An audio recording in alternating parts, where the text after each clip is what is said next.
കർത്താവായ യേശുവിന് സ്തുതി.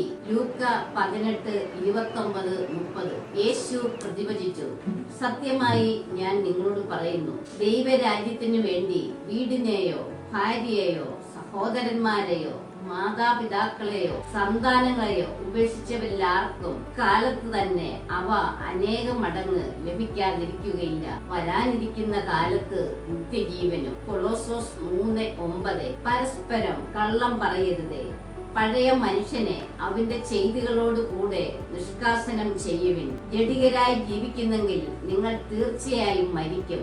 എന്നാൽ ശരീരത്തിന്റെ പ്രവണതകളെ ആത്മാവിനാൽ ദഹനിക്കുന്നെങ്കിൽ നിങ്ങൾ ജീവിക്കും. കർത്താവ് അരുളിച്ചെയ്യുന്നു, നീ തിരിച്ചു വന്നാൽ എന്റെ സന്നിധിയിൽ നിന്നെ പുനഃസ്ഥാപിക്കാം. വിലകെട്ടവ പറയാതെ സദ്വചനങ്ങൾ മാത്രം സംസാരിച്ചാൽ നീ എന്റെ നാവ് പോലെയാകും. അവർ നിന്റെ അടുക്കിലേക്ക് വരും, നീ അവരുടെ അടുക്കിലേക്ക് മടങ്ങി പോവുകയില്ല.